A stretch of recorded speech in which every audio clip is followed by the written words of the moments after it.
हम लोगों ने डेफिनेट इंटीग्रेशन शुरू कर दिया था और डेफिनेट इंटीग्रेशन में मैंने आपको सबसे पहले लिमिट का कंसेप्ट समझा दिया था कि किसकी लिमिट है, कौन वेरी कर रहा है लिमिट, डेफिनेट इंटीग्रेशन कब डिफाइन होगा, वो सारी चीजें मैंने आपको बता दी थी। तो वो सारी चीजें आपको समझ में आ गई, उसमें कहीं से लेकर कहीं तक कोई दिक्कत नहीं है। आगे बढ़ते हैं। उसके बाद मैंने बताया था कि भाई चलो ठीक है, डेफिनेट इंटीग्रेशन में लिमिट किसकी होती है, कब डिफाइन होगा, ये सारी चीजें समझ में आ गई। तो सवाल उठता है गुरुजी डेफिनेट इंटीग्रेशन को इवैल्यूएट कैसे करेंगे। तो डेफिनेट इंटीग्रेशन को इवैल्यूएट करने को, डेफिनेट इंटीग्रेशन को फाइंड आउट करने के तीन अलग अलग तरीके हैं। पहला यूजिंग इनडेफिनेट इंटीग्रेशन, दूसरा using properties of definite integration और तीसरा बाय फर्स्ट प्रिंसिपल। तो ये मैंने आपको समझा दिया, जो कि खास बात नहीं है। इसके बाद फिर मैंने आपको एक बात और बताई थी। उसके बाद हम लोग मेथड 1 पर आ गए थे, evaluation of definite integration using indefinite integration. और इस पर बेस्ड पिछले टर्म पर मैं सवाल ले रहा था। आइए इस पर बेस्ड कुछ और सवाल आज बचे हुए हैं जिनको मैं लेने जा रहा हूं और सब बच्चे ध्यान देंगे। खैर आप लोग ध्यान तो हमेशा ही देते हो, मैंने देखा है।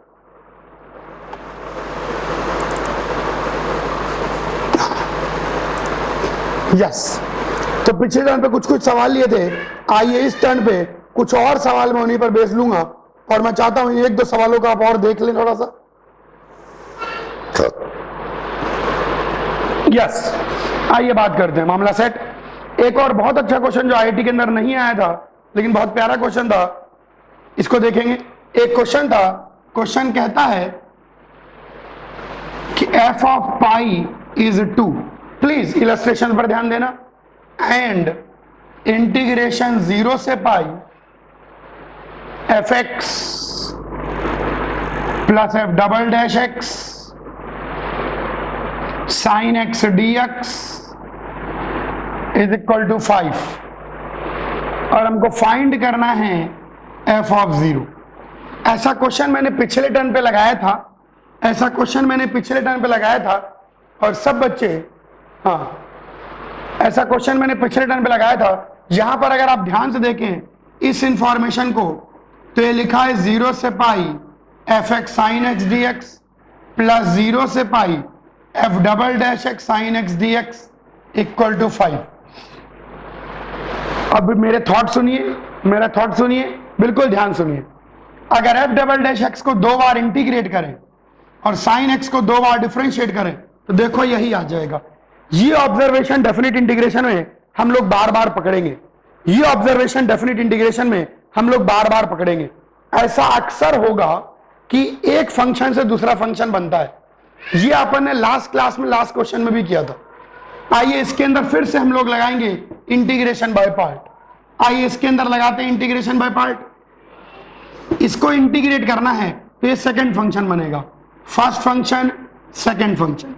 तो ये बन जाएगा first function into integration of second और पूरे की लिमिट 0 से pi minus integration of differentiation of first into integration of second का होल इंटीग्रेशन। अब मेरी बात सुनी जाए मेरी बात। साइन 0 भी 0 होगा, साइन पाई भी 0 होगा, तो इसका इंटीग्रेशन ही 0 आ गया। इसके अंदर फिर से लगाएंगे इंटीग्रेशन बाय पार्ट, ये बनेगा फर्स्ट फंक्शन, ये बनेगा सेकंड फंक्शन। तो ये देखिए उत्तर आंखों के सामने आने को बिल्कुल तैयार है। यहां पर देखिए क्या आएगा, first function into integration of second, इस पूरे की लिमिट 0 से पाई प्लस हो जाएगा क्योंकि माइनस साइन पहले लगा हुआ है, 0 से पाई, बिल्कुल ध्यान देखेंगे, differentiation of first into integration of second का होल इंटीग्रेशन। क्या आपकी आंखें भी वही देख रही हैं जो मेरी आंखें देख रही हैं? कट गया, माइनस साइन बाहर पड़ा हुआ है तो cos pi into F of pi minus cos 0 into F of 0 5 आ गया। कॉस पाई की वैल्यू कितनी आ गई, -1, एफ ऑफ पाई की वैल्यू 2, कॉस 0 1, एफ 0 निकालना है, ये 5 आ गया। तो -2 प्लस एफ ऑफ 0 5 आ गया। वाह गुरु, एफ ऑफ 0 तो निकल गया। ये पैंतरा है, ये पैंतरा अपन ने पिछले टर्न पे भी यूज किया था और इस टर्न पर भी यूज कर रहे हैं, प्लीज कॉपी कर लीजिए। क्वेश्चन मैं और लेने जा रहा हूं, प्लीज देखेंगे। एक क्वेश्चन बहुत अच्छा आईआईटी में आया था, इंटीग्रेशन 0 से π/2 root of sec x minus tan x whole divide by sec x plus tan x into cosec x on 1 + 2 cosec x। आइए इसकी बात करते हैं। आप लोग देखिए कि जो sec x minus tan x है और जो sec x plus tan x है, sec x minus tan x और sec x plus tan x ये दोनों एक दूसरे के रेसिप्रोकल हैं। क्यों है रेसिप्रोकल? क्योंकि इनका प्रोडक्ट 1 आ जाएगा। sec x plus tan x into sec x minus tan x will become sec square x minus tan square x which is 1। तो यहां पर हम प्रपंच पैतरा अंदर ही अंदर अंदर ही अंदर अंदर ही अंदर अंदर ही अंदर sec x plus tan x से मल्टीप्लाई कर दें और sec x plus tan x से डिवाइड कर दें into cosec x root 1 + 2 cosec x dx। तो ये न्यूमरेटर 1 हो जाएगा और ये देखिए ऊपर cosec x दिख रहा है। ये कुछ इंटीग्रेशन, छोटे छोटे चुटकुले हमारे हंसने के लिए। हाँ, यहां से जबरदस्ती tan x बाहर निकालें। जीवन में पढ़ाई पर ध्यान दें, यहां से जबरदस्ती tan x बाहर निकालें तो यहां पर देखिए, यहां पर तो 1 आ जाएगा और यहां sec x 1 cos x और divide by tan x sin x cos x, तो ये बन जाएगा cosec x प्लस 1। अरे वाह गुरुजी, पर आपने ऐसा किया क्यों? तो गुरुजी कह रहे हैं उछाल दीजिए, tan x को उछालेंगे, cot x cosec x। गुरुजी की बात ही अलग है, 1 + 2 cosec x dx। जैसे ही 1 + 2 cosec x को t² एंड गेट, मैंने बड़ी ही चालाकी से, बेहद खूबसूरती से cosec x का डेरिवेटिव ऊपर बना लिया। cosec x का डेरिवेटिव मैंने ऊपर बना लिया और जैसे ही cosec x का डेरिवेटिव ऊपर बनाया बात बन गई। जैसे ही मैंने cosec x का डेरिवेटिव ऊपर बनाया बात बन गई। क्लियर हुआ सब बच्चों को? कॉपी कर लीजिए और देखिए ध्यान से। एक बार आईआईटी में एक बहुत अच्छा क्वेश्चन आया था। क्वेश्चन कहता था इंटीग्रेशन π/2 से π/2 से π तक x की power sin x 1 + x cos x into ln x plus sin x। ये देखिए, ये था यहां पर एक छोटा सा पैंतरा ध्यान रखना है कि अगर कभी आपको बेस और पावर दोनों वेरिएबल दिख जाए, अगर कभी आपको बेस और पावर दोनों वेरिएबल दिख जाए, अगर कभी आपको बेस और पावर दोनों वेरिएबल दिख जाए तो उसको अलग से t जरूर रखें। देखो खतरनाक सवाल है। अगर कभी भी आपको बेस और पावर दोनों वेरिएबल दिख जाए, कंसिडर x की पावर sin x का डेरिवेटिव आ जाएगा, ओरिजिनल फंक्शन पावर का derivative ln base plus power upon base into base का derivative, power upon base into base का डेरिवेटिव। इसका डेरिवेटिव एक्चुअली ये होता है cos x into ln x plus sin x upon x। मुझे खतरनाक चीज दिखी, मुझे बहुत खतरनाक चीज दिखी। x की power sin x into 1 plus ये बचे हुए हिस्से में से x को बाहर निकालिए। ध्यान से सुनिए, x की पावर sin x तो x की power sin x cos x into ln x sin x upon x। अगर आप इसको fx कह दें तो देखिए यही f' वो का भाई। जब भी कभी बेस और पावर, हाँ आवाज कट रही होगी, रुक जाइए देखते हैं। जब भी कभी, फिर भी देखें, जब भी कभी बेस और पावर दोनों वेरिएबल दिखाई पड़े तो उसका डेरिवेटिव जरूर कंसिडर करें। अगर बेस और पावर दोनों वेरिएबल दिखाई पड़े तो उसका डेरिवेटिव जरूर कंसिडर करें। कॉपी करिए। बहुत अच्छा क्वेश्चन आईटी के अंदर आया था। क्वेश्चन कहता था, आइए इस क्वेश्चन को लें। क्वेश्चन में गिवन था f0 is 0, g0 is pi, f1 is 2009/2, समझ गए होगे कौन से ईयर में आया था, एंड g1 की वैल्यू थी 1। वो हमको फाइंड करना था इंटीग्रेशन 0 से 1 fx into g dash x into g square x minus 1 plus f dash x into g x into g square x plus 1। ये देखिए, आइए क्वेश्चन को एक मिनट निहारिए, ताड़िए, घूरिए, देखिए, अवलोकन कीजिए और देखें यहां कुछ टर्म के पास जी स्क्वायर एक्स है, खोल दीजिए ब्रैकेट को, तो f x into g x into g square x minus f x into g dash x, यहां पर f dash x into g x g square x f dash x into g x अलग अलग कर दीजिए।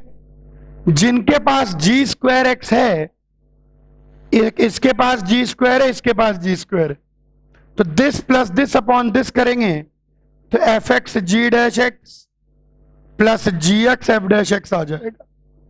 और जिनके पास g square नहीं है, f dash x g x minus g dash x f x whole upon g. क्या देख लिया आंखों ने? एकदम से क्या दिख गया आंखों को?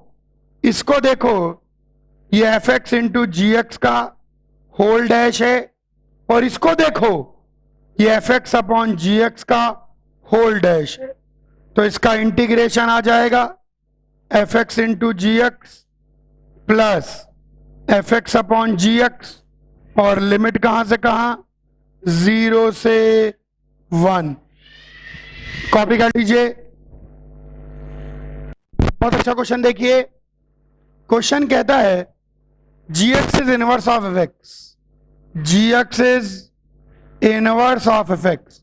जो जी एक्स है वो एफ एक्स का इनवर्स है।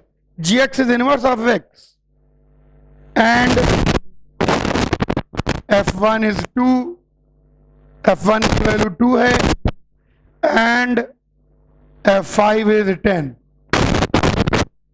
और फाइंड करना है, फाइंड इंटीग्रेशन 1 से 5 F x D x plus 2 से 10 जी वाई डी वाई। आइए देखें, बहुत ही गजब का क्वेश्चन, बहुत ही बेहतरीन सवाल। एफ और जी दोनों एक दूसरे के इनवर्स हैं, और एफ का भी इंटीग्रेशन करना है और जी का भी इंटीग्रेशन करना है। एफ और जी दोनों एक दूसरे के इनवर्स हैं, और एफ का भी इंटीग्रेशन करना है और जी का भी इंटीग्रेशन करना है। चलिए देखें कैसे करेंगे एफ का भी इंटीग्रेशन। मेरी बात सुनो, मेरी बात सुनो, इसके अंदर y को एफ एक्स रख दो, तो डी वाई तुम्हारा F dash x D x हो जाएगा। तो ये बन जाएगा g ऑफ एफ एक्स, और डी वाई की जगह F dash x D x. अब सोचो, लिमिट्स, लोअर लिमिट जब y2 होगी तो x की वैल्यू, अगर y2 रख दें तो f of 1 is 2, so x की वैल्यू 1 हो जाएगी। यहीं पर देखिए y की वैल्यू 10, तो f ऑफ 5 10 है, सो x की वैल्यू 5 हो जाएगी।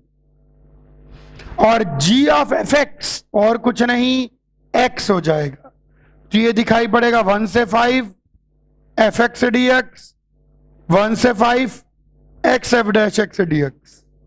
तो ये बन जाएगा 1 से 5 F x plus x f dash x D x, हो, ये तो वो का भाई है, यानी एक्स एफ एक्स 1 से 5। कॉपी कर लीजिए। फंक्शन और उसके इनवर्स का कितनी चालाकी से इंटीग्रेशन किया, कॉपी करिए। यहां पर आके हमने पढ़ लिया definite integration with the help of indefinite integration. तो definite integration with the help of indefinite integration अपन ने पूरा ही देख लिया, इसमें कहीं से कहीं तक कोई दिक्कत नहीं है। Definite integration with the help of indefinite integration. अब आइए आप अपन और आगे बात करते हैं। अब हम बताने आ रहे हैं method to definite integration by properties of definite integration. अब मैं सिखाऊंगा आपको definite integration properties of definite integration की मदद से, प्रॉपर्टीज ऑफ डेफिनिट इंटीग्रेशन की मदद से एक एक करके हम बहुत सारी प्रॉपर्टी पढ़ेंगे और सब बच्चे इन सारी प्रॉपर्टीज पर बहुत ज्यादा ध्यान देंगे। हाँ, सब बच्चे इन सारी प्रॉपर्टी पर बहुत ज्यादा देंगे। ज्यादा नहीं है, केवल 8 प्रॉपर्टी हैं। कितनी प्रॉपर्टी हैं? 8। There are only 8 properties, not many properties, only 8 properties. एक एक करके करेंगे। सबसे पहली प्रॉपर्टी 1। प्रॉपर्टी 1 कहती है कि integration a to f x D x is 0। अरे ये तो कॉमन सेंस की बात है, ये भी कोई प्रॉपर्टी बनाता है, लेकिन बनी है तो पढ़ानी है। एफ एक्स का इंटीग्रेशन अगर ए से लोगे तो 0 ही निकल के आएगा मेरे बच्चे, जो कोई खास बात थोड़ी है, क्योंकि एफ एक्स का जो भी इंटीग्रेशन कर दो, मान लो जी आ गया, तो g a minus g a will be 0। Second property में चुन्नू प्रॉपर्टी है कि integration a to B F x D x is minus times integration b to a f x D x. लीजिए, ये भी कोई बात है, बहुत सिंपल सी प्रॉपर्टी है कि अगर इसका इंटीग्रेशन जी एक्स ए से बी है तो इसका इंटीग्रेशन माइनस टाइम्स जी एक्स बी से ए होगा, तो इसकी वैल्यू भी जी बी माइनस जी ए हो जाएगी, इसकी value ji a minus G B हो जाएगी, जो कि अल्टीमेटली जी बी माइनस जी। तो छोटी सी बात है कि अगर आप लिमिट्स को इंटरचेंज करते हैं, अगर आप लिमिट्स को इंटरचेंज करते हैं तो बाहर क्या लग जाएगा? Minus sign. अगर लिमिट्स को इंटरचेंज करते हैं तो बाहर क्या लग जाएगा? माइनस। प्रॉपर्टी 3, शुरू की जो 4 प्रॉपर्टी हैं, टोटल 8 प्रॉपर्टी हैं, लेकिन शुरू की जो 4 प्रॉपर्टी है बहुत बेसिक है। शुरू की 4 प्रॉपर्टी बहुत ज्यादा बेसिक हैं, उनको सुने। प्रॉपर्टी 3 कहती है कि वेरिएबल का नाम बदलने से कोई फर्क नहीं पड़ता, वेरिएबल का नाम आप कुछ भी रख लीजिए। कहने का मतलब A to B F T D T की वही वैल्यू है जो A to B F U D U की वैल्यू है, जो कि A to B F W D W की वैल्यू है, जो A to B F x D X की वैल्यू है। और ये तो कॉमन सेंस की बात है, रियल में कोई फर्क नहीं पड़ेगा। क्यों नहीं पड़ेगा? क्योंकि सुनिए, अगर एफ टी का इंटीग्रेशन जी टी है तो जब लिमिट रखोगे तो ये भी जी बी माइनस जी ए।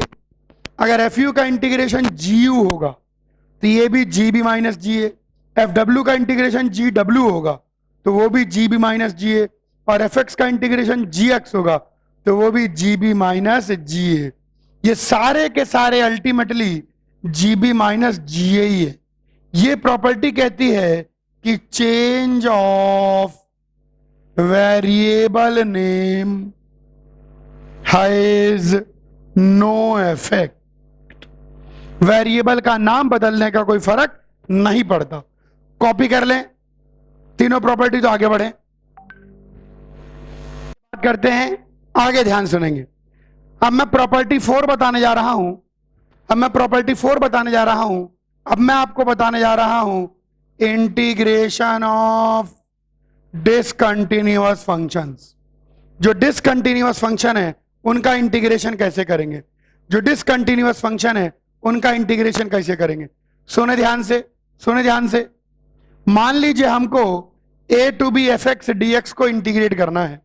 मान लीजिए हमको a to B F x D x को इंटीग्रेट करना है and f x is discontinuous at x equal to C1, x equal to C2, और ये ए कॉमा बी में 2 पॉइंट पर डिसकंटिन्यूअस, तो कोई रोने होने की जरूरत नहीं है, बस तोड़ दीजिए, हर पॉइंट ऑफ डिसकंटिन्यूटी पर तोड़ के इंटीग्रेट कर लीजिए। C1 से C2 कर लीजिए और फिर C2 से B कर लीजिए। मेथड बिल्कुल सेट है, हर पॉइंट ऑफ डिसकंटिन्यूटी पर तोड़ के इंटीग्रेट कर लीजिए, हर पॉइंट ऑफ डिसकंटिन्यूटी पर तोड़ के इंटीग्रेट कर लीजिए। मेथड सेट है, हर पॉइंट ऑफ डिसकंटिन्यूटी पर तोड़ के इंटीग्रेट कर लीजिए, यही मेथड आपको लगा। मेथड बिल्कुल सेट है। अब सुनेंगे सब बच्चे और ज्यादा ध्यान से।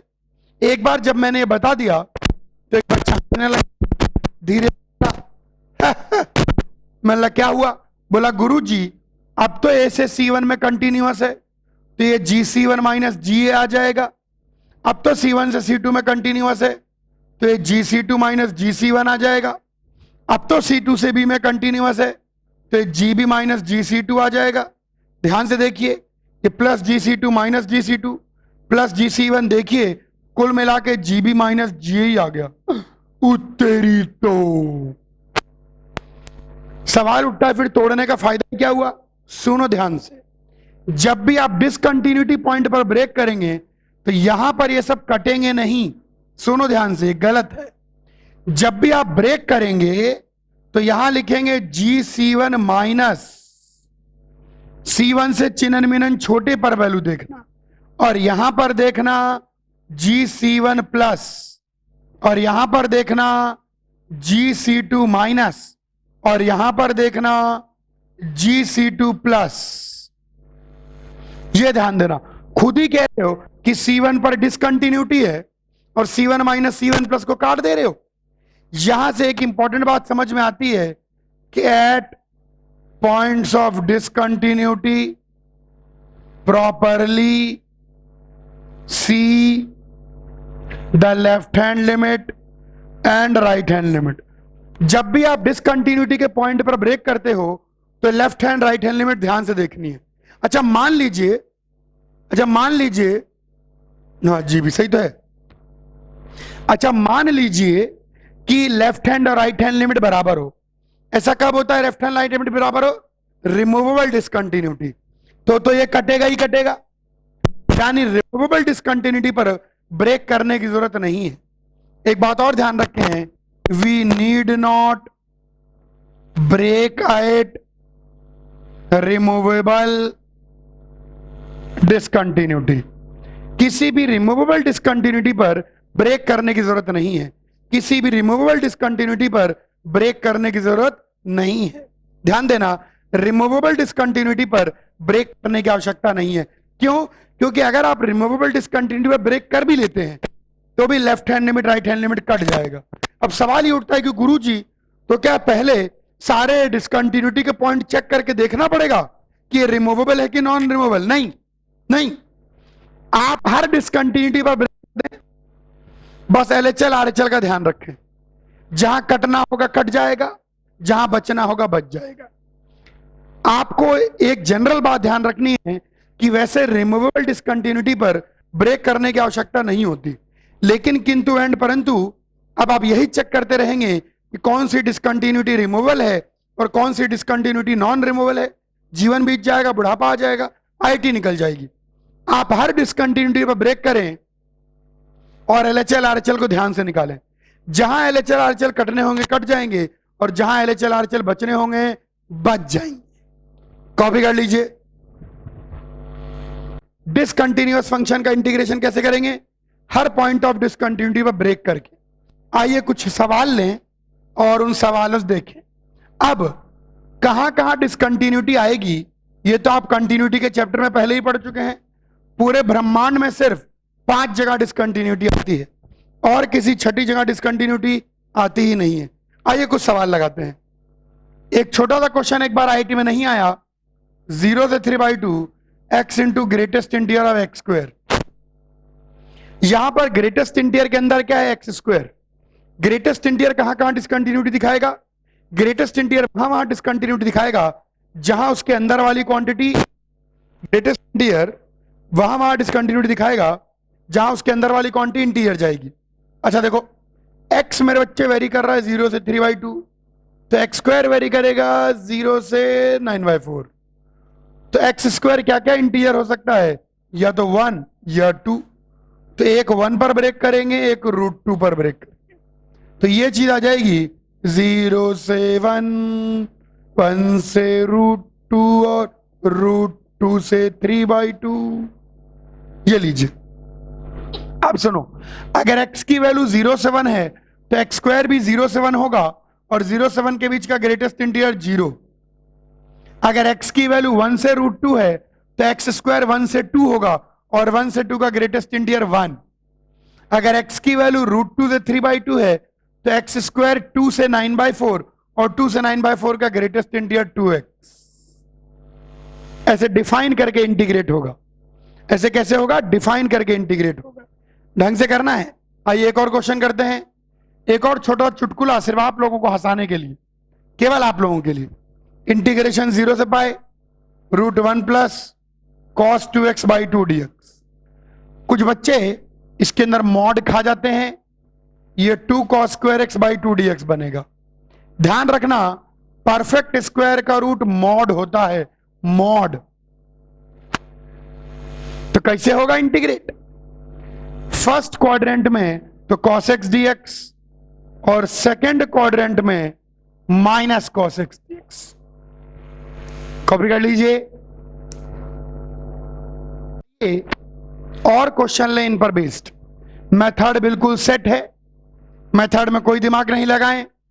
अगर कोई डिसकंटिन्यूअस फंक्शन है तो पॉइंट ऑफ डिसकंटिन्यूटी पर ब्रेक करें, डिफाइन करें, इंटीग्रेट करें। पॉइंट ऑफ डिसकंटिन्यूटी ब्रेक करें, डिफाइन करें, इंटीग्रेट करें। एक और क्वेश्चन देखिए, एक बहुत अच्छा क्वेश्चन एक बार आईटी में आया था। ये आईटी में आया था, greatest integer of x square minus x plus 1 का। इसको ऐसे सीधे इंटीग्रेट नहीं कर सकते, आपको यह देखना पड़ेगा कि ग्रेटेस्ट इंटीजर के अंदर जो क्वांटिटी लिखी गई है वो कहां कहां इंटीजर जाती है।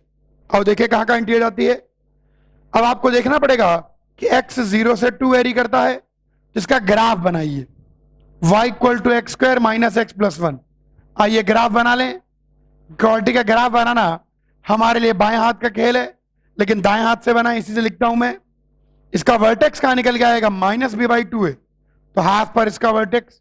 डिस्क्रिमिनेंट नेगेटिव है, ये बन गया ग्राफ। ग्राफ तो पूरा ही बनेगा, लेकिन देखना सिर्फ 0 से 2 में है, तो 0, 1 और 2। 0 पर इसकी वैल्यू 1 आ रही है, और देखें अगर ध्यान से तो 1 पर भी वैल्यू 1 आती है, और 2 पर वैल्यू 4, 2, 3 आती है, और हाफ पर वैल्यू 1/4 माइनस हाफ माइनस 1/4 3/4 आती है। तो जो हमारे काम का पोर्शन है, जो देखने लायक पोर्शन है, जहां से जहां हमको देखना है, वो बस इतना ही है, वो सिर्फ इतना ही है।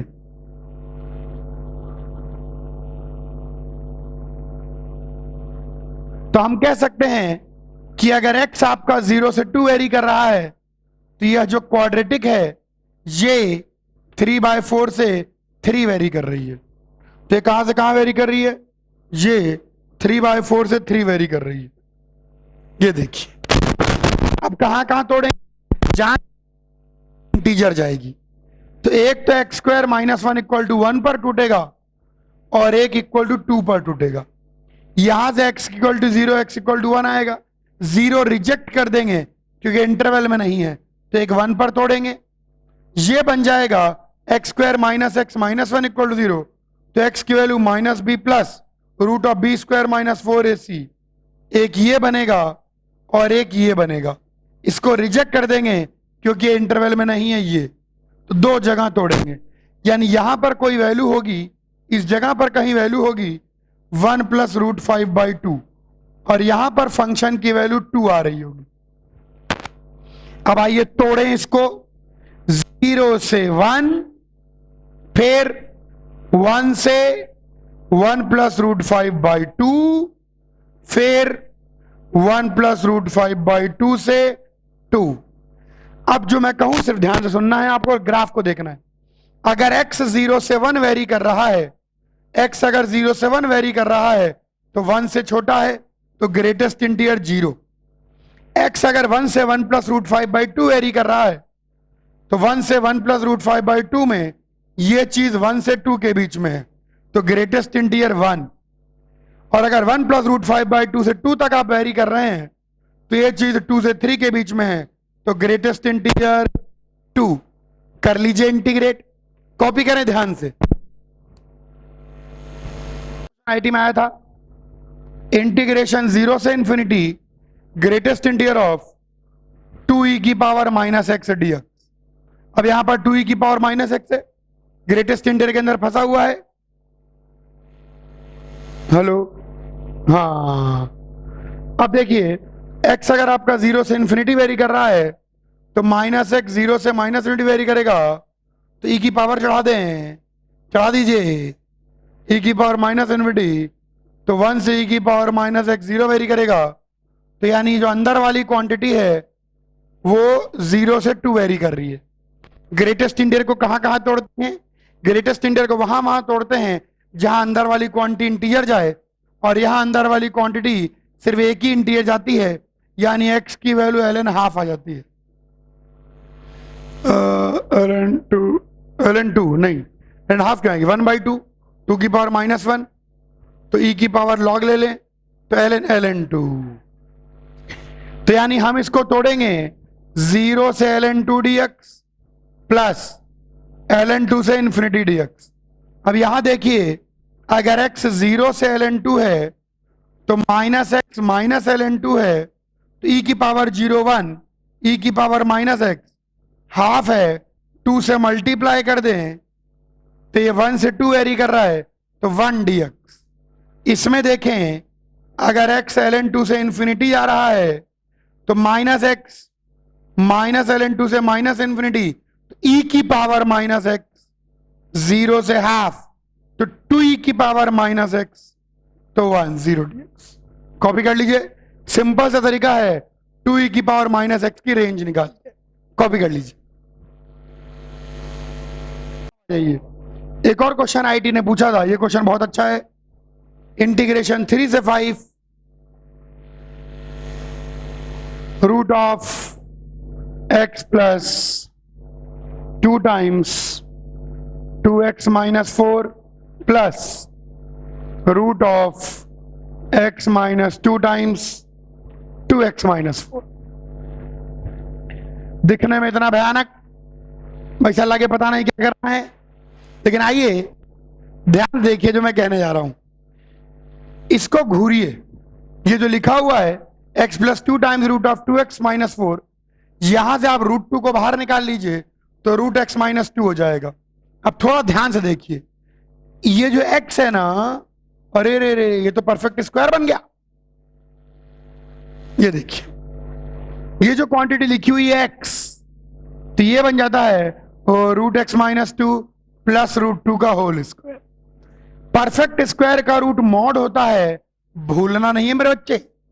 तो यहां x माइनस 2 प्लस रूट 2 का मॉड आएगा, और यहां x माइनस 2 माइनस रूट 2 का मॉड आएगा। रूट तो हमेशा ही पॉजिटिव होते हैं, तो इस मॉड का कोई मीनिंग नहीं होगा, क्योंकि इस मॉड के अंदर दोनों के दोनों हमेशा पॉजिटिव हैं। आपको केवल ये वाला मॉड डिफाइन करना है। इस मॉड के अंदर वाली क्वांटिटी 0 कहां जाएगी? 4 पर। देखो 4 माइनस 2 2, रूट 2 माइनस रूट 2 0। वाह, तो 3 से 4 एक डिफाइन करेंगे, प्लस 4 से 5 एक और डिफाइन करेंगे। जब आप 3 से 4 में होंगे तो ये वाला तो एज इट इज रहेगा, लेकिन यहां 3 से 4 के बीच की वैल्यू रखेंगे तो रूट 2 माइनस बन के खुलेगा, क्योंकि ये इससे छोटा हो जाएगा। जबकि आप 4 से 5 के बीच में जब रहेंगे तो ये प्लस बन के खुलेगा। और मुझे सिर्फ कहना चाहिए IAG, integrate and get. Copy कर लीजिए। प्रॉपर्टी हमने पढ़ा ली और चारों प्रॉपर्टी पर बेस्ड तरह तरह के प्रपंची क्वेश्चन भी कर लिए। अब हम बात करेंगे प्रॉपर्टी 5 की। किसकी बात करेंगे? प्रॉपर्टी 5। प्रॉपर्टी 5 का नाम है ऑड इवन प्रॉपर्टी। प्रॉपर्टी 5 का नाम है ऑड इवन प्रॉपर्टी। आइए ऑड इवन प्रॉपर्टी को समझने के लिए, ऑड इवन प्रॉपर्टी को समझने के लिए, ऑड इवन प्रॉपर्टी को जानने के लिए आपको पहले डेफिनेट इंटीग्रेशन का ज्योमेट्रिकल मीनिंग देखना पड़ेगा। ज्योमेट्रिकली, ध्यान से सुनेंगे, geometrically definite integration denotes algebraic area. बहुत सारे लोग आपसे बोलेंगे कि डेफिनेट इंटीग्रेशन एरिया देता है। जैसे ही कोई बोले कि डेफिनेट इंटीग्रेशन एरिया देता है, उसको धीरे से चाटा मारे, चट, क्योंकि डेफिनेट इंटीग्रेशन एरिया नहीं देता, एल्जेब्रिक एरिया देता है। बच्चे कहते हैं कि क्या इनमें अंतर है क्या? एल्जेब्रिक एरिया और एरिया में अंतर है क्या? बहुत अंतर है बच्चे, बहुत अंतर है। एल्जेब्रिक एरिया और एरिया में बहुत ज्यादा अंतर है, ध्यान सुनना है। एल्जेब्रिक एरिया का मतलब है एरिया विद साइन। आइए मेरी बात को समझिए। मान लीजिए यहां पर कोई कर्व है और ये पॉइंट है x इक्वल टू ए और ये पॉइंट है x इक्वल टू बी। ये एरिया, ये फंक्शन है y equal to f x और ये एरिया x एक्सिस के ऊपर a1 है और ये एरिया x एक्सिस के नीचे a2 है और ये एरिया x एक्सिस के ऊपर a3 है। तो अगर आप integration a to B F x D x करते हैं, अगर आप integration a to B F x D x करते हैं, तो रियल में आपको मिलेगा a1 minus a2 plus a3। यानी ऑटोमेटिकली जो एरिया x एक्सिस के ऊपर है वो पॉजिटिव आएगा और जो एरिया x एक्सिस के नीचे है वो नेगेटिव आएगा। यानी ऑटोमेटिकली जो एरिया x एक्सिस के ऊपर है वह पॉजिटिव आएगा और जो एरिया x एक्सिस के नीचे है वो नेगेटिव आएगा। ध्यान रखना, definite integration does not give you area, in fact definite integration gives you algebraic area. Definite integration आपको एरिया नहीं देता, डेफिनेट इंटीग्रेशन एल्जेब्रिक एरिया देता है। यानी जो एरिया,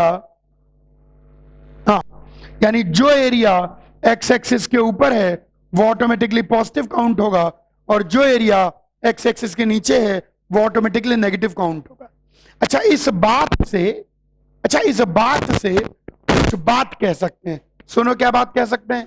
मैं कह सकता हूं कि अगर a to B F x D x positive है तो इसका मतलब है area above x axis is greater than area below x axis. अगर मान लीजिए integration a to B F x D x negative है, ओ आप समझ गए होंगे गुरुजी क्या बोलने वाले हैं, area above x axis is less than area below x axis. अरे भैया, अगर a to B F x D x zero है तो ऐसी केस में आप कह सकते हैं कि area above x axis is same as area below x axis. एक बात और कह सकते हैं कि अगर a to B F x D x zero है एंड एफ एक्स कंटिन्यूअस है, मान लीजिए a से b तक का इंटीग्रेशन जीरो है और साथ में फंक्शन कंटिन्यूअस है।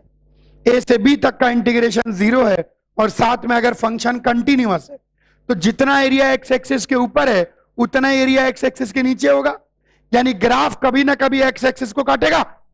यानी आप कह सकते हो कि f x equal to zero has at least one real root in x epsilon a comma b. ध्यान रखना, ज्योमेट्रिकली डेफिनेट इंटीग्रेशन देता है एल्जेब्रिक एरिया। कॉपी करिए।